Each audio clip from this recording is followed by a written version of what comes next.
Our next presenter is Bethany Elliott. Bethany is the Deputy Director of the Elmore County, Alabama Emergency Management Agency. Roll something, I forget what that is, but I lost my place, sorry. Where she oversees daily operations, staff management, and the agency's public outreach initiative. Bethany's presentation is The Turtle, the Tear, and the Truth, Rediscovering Purpose in Chaos.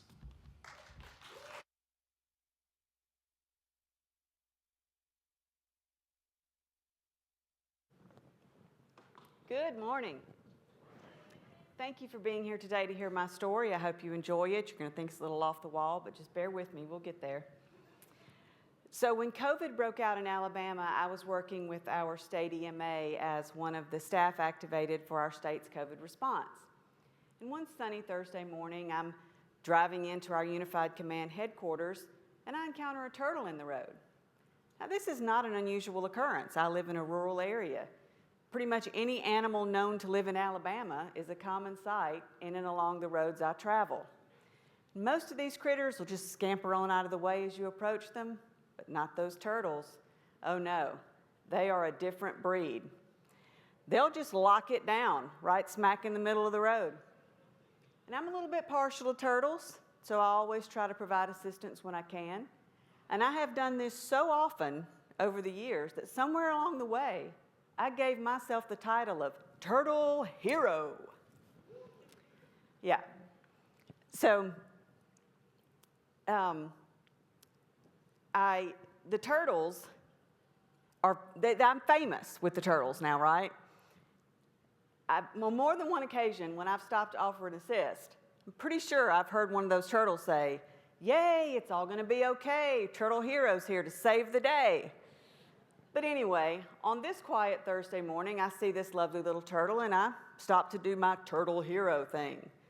And as I'm getting out of the car, another car approaches from the other direction, pulls off on the opposite shoulder, and this woman jumps out. And when I say jumps out, she literally jumped out of her car. I'm not even sure how she got it in park.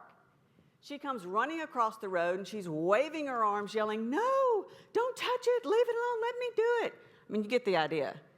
And I'm looking at her wondering, what in the world is this woman having such a conniption over? So I keep walking toward the turtle, and she's running toward the turtle. We meet in the middle of the road, and we're now staring each other down across the back of this turtle.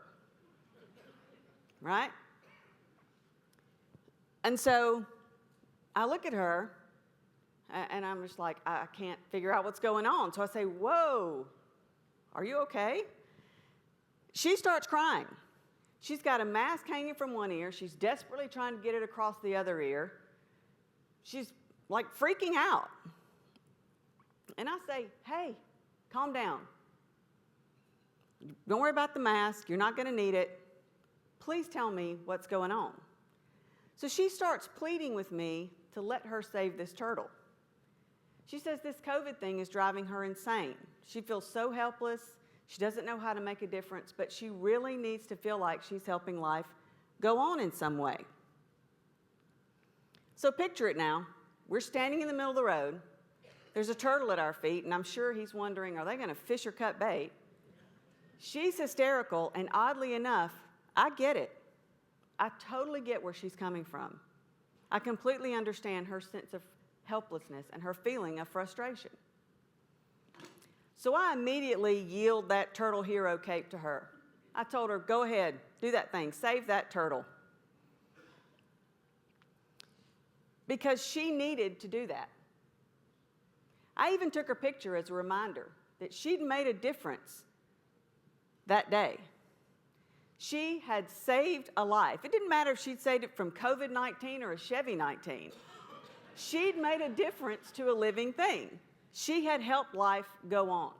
And I thanked her for that, for making a difference to not only that turtle, but to me, because her just wanting to make a difference had made a difference to me. So she helped the turtle on across the road, and she came back and told me what the whole interaction had meant to her. For the first time since the COVID pandemic hit and everything shut down, she'd gotten to have a conversation with somebody and was able to see their whole face without wearing a mask. She'd gotten to see someone smile at her and actually see the smile. Turns out she was single, lived alone, her office was shut down for the pandemic, but she got up every day and drove there and back just to have a reason to get out of the house, to do something that felt normal.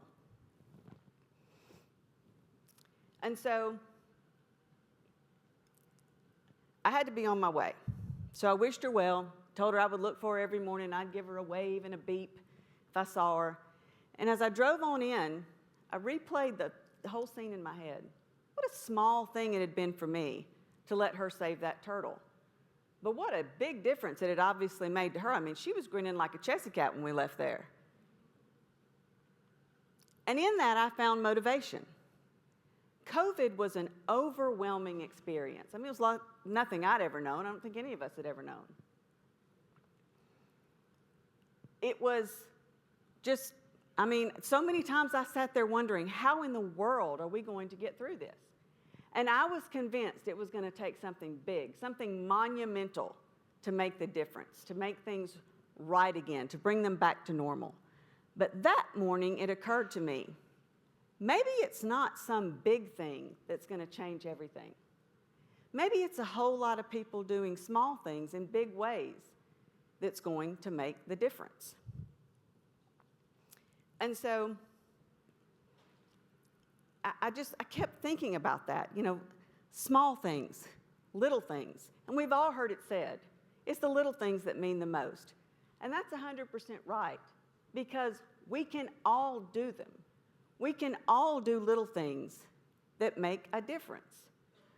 Every day, whether it's a blue sky day or a dark sky day, every single day, we can do some little something that matters to someone. And that brings me to the moral of this crazy story. Look for ways to do those small things. As emergency managers, we have so many opportunities to interact with people every day. Whether it's doing cool stuff like outreach or attending conferences like this, or whether it's during some of the darkest days people will ever face. We make a difference. We do a lot of things that have positive effects and send positive ripples out through the world. So let's keep doing that. And it's really important right now during these times of uncertainty for so many of our colleagues. I mean, just reaching out and offering to listen, you know, checking in on them regularly, keeping them engaged.